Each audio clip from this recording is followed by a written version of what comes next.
WhatsApp को भारत छोड़ने की चेतावनी। किस प्राइवेसी मामले पर सुप्रीम कोर्ट भड़का? क्यों सुप्रीम कोर्ट ने व्हाट्सएप को खरी खरी सुनाई? सुप्रीम कोर्ट ने कहा देश की जनता पर दबाव नहीं चलेगा। भारत में शायद ही कोई ऐसा स्मार्टफोन यूजर हो जो व्हाट्सएप इस्तेमाल ना करता हो। मैसेज, कॉल, ऑफिस का काम, फैमिली ग्रुप, यहाँ तक कि सरकारी सूचनाएं भी। लेकिन अब यही व्हाट्सएप सुप्रीम कोर्ट के कटघरे में खड़ा हुआ है और जजों के शब्दों में नाराजगी साफ दिख रही है। हाल ही में सुप्रीम कोर्ट ने व्हाट्सएप और उसकी पेरेंट कंपनी मेटा को साफ चेतावनी दी है।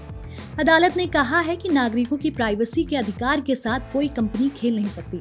यहाँ तक कि ये भी कहा गया कि अगर नियम नहीं मान सकते तो भारत छोड़ने का विकल्प भी खुला हुआ है। ये कोई मामूली टिप्पणी नहीं है। सवाल यही है कि अचानक अदालत इतनी सख्त क्यों हुई? क्योंकि कुछ महीने पहले कोर्ट में व्हाट्सएप ने खुद ही एक सख्त टिप्पणी दी थी।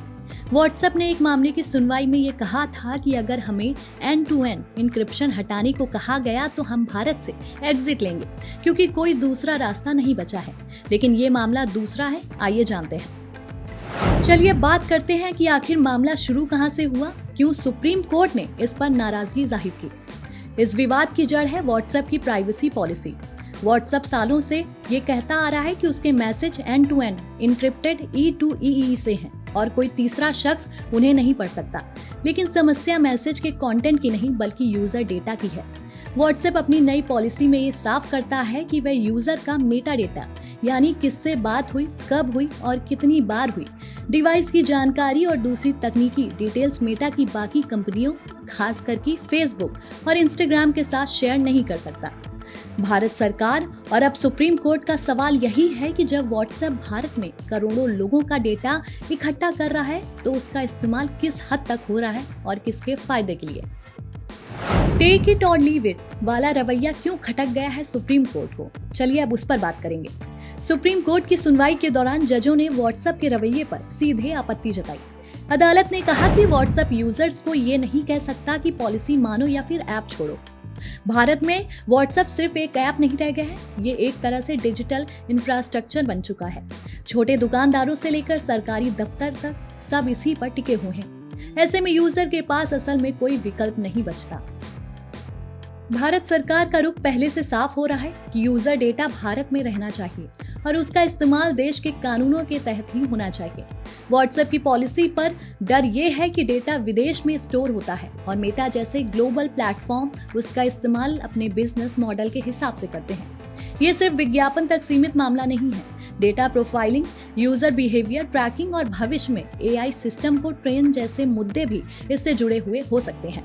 सुप्रीम कोर्ट ने भी सुनवाई के दौरान यही कहा कि प्राइवेसी कोई लग्जरी नहीं बल्कि संविधान से जुड़ा मौलिक अधिकार है। व्हाट्सएप ने सुप्रीम कोर्ट में क्या दलील दी? चलिए अब उस पर बात करते हैं। व्हाट्सएप का साफ कहना है कि मैसेज की सुरक्षा पूरी तरीके से बरकरार है और वह सरकार या मेटा को चैट कंटेंट नहीं देता है। कंपनी ये भी कहती है कि उसकी पॉलिसी ग्लोबल है और भारत को अलग ट्रीट नहीं किया जा सकता। लेकिन यही बात अदालत को मंजूर नहीं है। कोर्ट का कहना है कि भारत का कानून और यूजर बेस इतना बड़ा है कि ग्लोबल पॉलिसी का बहाना नहीं चल सकता। असल लड़ाई टेक्नोलॉजी की नहीं बल्कि कंट्रोल की है। और क्यों? चलिए अब उस पर बात करते हैं। ये केस सिर्फ व्हाट्सएप तक सीमित नहीं है, ये एक मिसाल बनने वाला मामला है। भारत बिग टेक कंपनियों से कैसे डील करेगा? सवाल ये है कि क्या कोई विदेशी कंपनी यहाँ बिजनेस तो करे लेकिन नियम अपने बनाए। सरकार और अदालत दोनों ये संकेत दे चुके हैं कि भारत अब डेटा कॉलोनी नहीं रहेगा। यूजर का डेटा यूजर की शर्तों पर इस्तेमाल होगा। आम यूजर को क्यों फर्क पड़ता है? चलिए अब उसके बारे में बात करेंगे। बहुत से ऐसे लोग सोचते हैं कि हमें क्या, हम तो बस चैट करते हैं। लेकिन ये सोच अब सबसे ज्यादा खतरनाक बनती जा रही है। आज डेटा ही असली ताकत है। आपकी ऑनलाइन आदतें, पसंद नापसंद और बातचीत का पैटर्न ही तय करता है कि आपको क्या दिखाया जाएगा, क्या बेचा जाएगा और किस तरह प्रभावित किया जाएगा। अगर इस पर कोई कंट्रोल नहीं हुआ तो व्हाट्सएप जैसे प्लेटफॉर्म जिस तरीके से मैसेज ऐप नहीं रहेंगे बल्कि यूजर के डिजिटल व्यवहार को नियंत्रित करने वाले टूल बन जाएंगे। इस मामले में सुप्रीम कोर्ट में आगे क्या हो सकता है? चलिए अब आपको बताते हैं। अगर इस पर कोई कंट्रोल नहीं हुआ तो व्हाट्सएप जैसे प्लेटफॉर्म सिर्फ मैसेज ऐप नहीं रहेंगे बल्कि यूजर के डिजिटल व्यवहार को नियंत्रित करने वाले एक टूल बन जाएंगे। इस मामले में सुप्रीम कोर्ट में आगे क्या हो सकता है? चलिए आपको बताते हैं। सुप्रीम कोर्ट की सख्ती के बाद व्हाट्सएप को या तो अपनी पॉलिसी में बदलाव करना होगा या भारत सरकार के साथ किसी बीच रास्ते पर आना ही होगा। ये भी संभव है कि भारत के लिए अलग डेटा नियम बनाए जाएं। कई बड़ी कंपनियां अलग अलग देशों के हिसाब से नियम बनाती हैं। एक बात साफ है, ये लड़ाई लंबी है और इसका असर सिर्फ व्हाट्सएप पर नहीं बल्कि बाकी सोशल मीडिया मैसेजिंग एप्स पर भी पड़ेगा। ये मामला व्हाट्सएप बनाम सरकार से कहीं बड़ा है। ये सवाल है डिजिटल इंडिया में नागरिकों का अधिकार किसके हाथ में होगा।